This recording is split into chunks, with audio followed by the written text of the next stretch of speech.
Hello everyone, welcome back to my channel. कैसे हैं आप सब? उम्मीद करती हूँ आप सब ठीक होंगे। जैसे कि पिछले एपिसोड में हमने देखा, जिंगलिंग वांगीबो को कॉल करने ही वाला होता है ताकि वांगीबो जिंगलिंग के पास अपना ड्राइवर भेजे और जिंगलिंग घर पहुंच जाए। लेकिन कॉल करने से पहले ही जिंगलिंग के सर पे कोई वार कर देता है, जिससे जिंगलिंग अनकॉन्शियस हो जाता है। स्टोरी में आगे क्या हुआ, चलिए वो जानते हैं। लेकिन आगे बढ़ने से पहले please like, share and subscribe my channel and hit the bell icon to get me all notifications. Thank you so much. जिंगलिंग को होश आया और उसके सर में बहुत ज़्यादा दर्द हो रहा था। दर्द की वजह से वो कर्रा रहा था।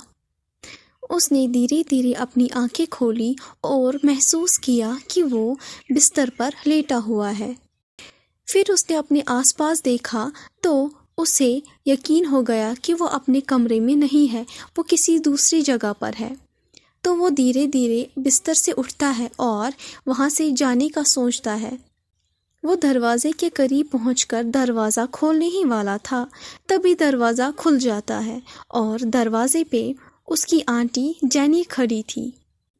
आंटी जैनी, आप यहाँ क्या कर रही हैं?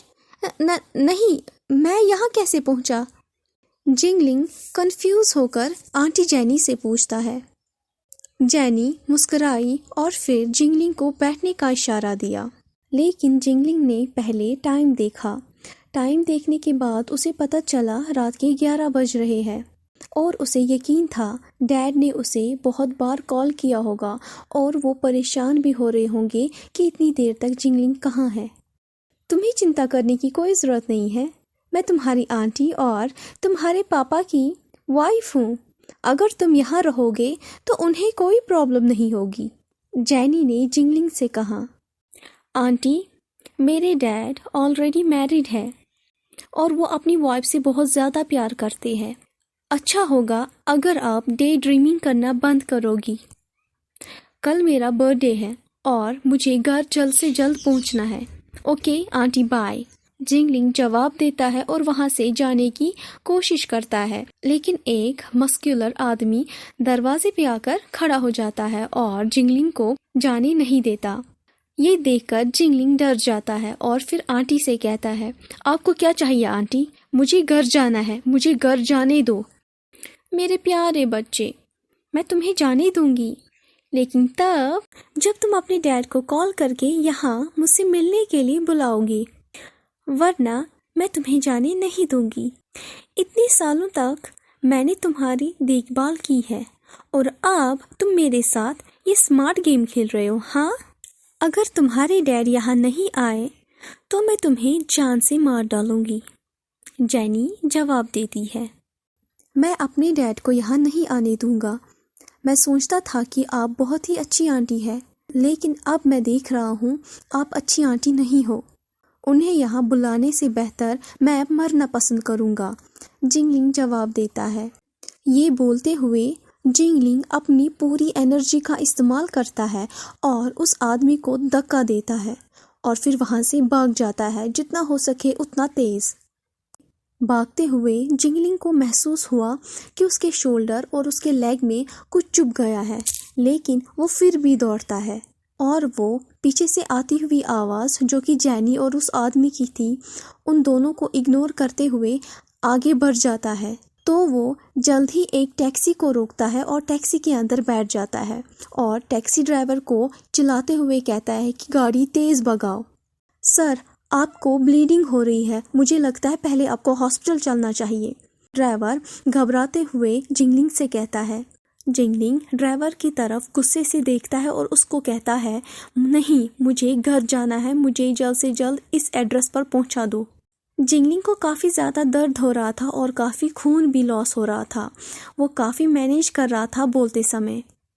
उसका चेहरा धीरे धीरे पीला हो रहा था क्योंकि काफ़ी ज़्यादा खून लॉस हो गया था। उसने कभी ऐसा नहीं सोचा था कि उसकी अपनी आंटी जैनी उसके साथ कुछ ऐसा करेगी। उसने जिंगलिंग को शूट किया था। वो वांगीबो को पाने के लिए किसी भी हद तक जा सकती है। कुछ देर के बाद टैक्सी वांगीबो के घर तक पहुंच जाती है और गेट के बाहर रुक जाती है। टैक्सी ड्राइवर टैक्सी से बाहर आता है और फिर गेट को खटखटाता है। कुछ देर के बाद एक शख्स गेट को खोलता है और उससे पूछता है, तुम्हें क्या चाहिए? जब बॉडीगार्ड जिंगलिंग का आई कार्ड देखता है, फिर वो टैक्सी के पास जाकर जिंगलिंग को हाफ अनकॉन्शियस देखता है। वो इमीडिएटली गेट को खोल देता है और टैक्सी को एंटर करने देता है और तुरंत ही वापस गेट को बंद कर देता है। रात के 1 बज रहे थे। वांग यीबो अभी तक सोया नहीं था। उसे ज़रा सा भी आइडिया नहीं था कि जिंगलिंग कहाँ है। वो बहुत ही ज़्यादा गुस्से में था। उसने जैन को सुला दिया और काफ़ी घबराया हुआ भी था। जब वांग यीबो बाहर आकर जिंगलिंग की कंडीशन देखता है, उसका जो गुस्सा था वो उसी वक्त डिसअपियर हो जाता है। वो तुरंत ही एक बॉडीगार्ड को ऑर्डर देता है कि वो पुलिस को इन्फॉर्म करे और फिर वो जिंगलिंग को कैरी करता है और बेसमेंट में लेके चला जाता है।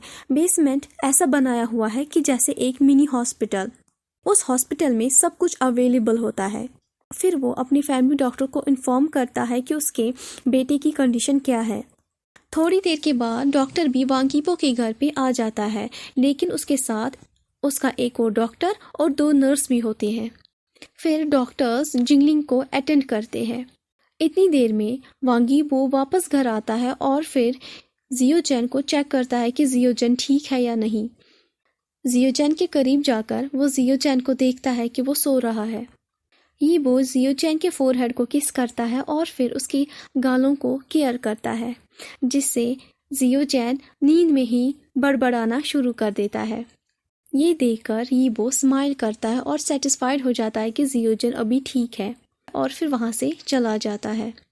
काफ़ी देर हो चुकी है। यीबो अपने घर से चला जाता है। वो अपनी गाड़ी काफ़ी स्पीड में भगाता है। यीबो एक अपार्टमेंट के पास आकर रुक जाता है और फिर उस अपार्टमेंट को देख रहा होता है। यीबो अपनी कार से उतरा और टाइम ज़ाया ना करते हुए वो सीधे अपार्टमेंट की तरफ चला गया और दरवाज़ा ज़ोर से खटखटाया। जैसे ही दरवाज़ा खुला, वहाँ पर जैनी थी। यीबो ने मुश्किल से स्माइल करते हुए जैनी की तरफ देखा और ज़ोर से उसके सर पे अटैक कर दिया, जिससे जैनी उसी वक्त अनकॉन्शियस हो गई। तुम मेरे बेटे पे हमला करोगी और तुम्हें ऐसा लगता है कि मुझे पता नहीं चलेगा कि वो कौन है? यीबो गुस्से से अपने दांतों को दबा कर ये कहता है। इतनी देर में पुलिस भी आ गई। पहुंचते ही उन्होंने जैनी को अनकॉन्शियस देखा। यीबो स्माइल के साथ मुड़ा और पुलिस ऑफिसर से कहा, ये कल्प्रिट है, इसी ने मेरे बेटे पर अटैक किया था। लेकिन ये अनकॉन्शियस क्यों है? ये सेल्फ डिफेंस के लिए ऑफिसर, ये मुझ पे हमला कर रही थी, यीबो ने जवाब दिया और पुलिस को अपना काम करने दिया। यीबो जब तक घर पहुंचा तब तक रात के 2 बज चुके थे। जिंगलिंग की शोल्डर और लेग से बुलेट को भी निकाल दिया गया था और वो डेंजर से बाहर हो चुका था, लेकिन अभी भी वो बेहोश ही था।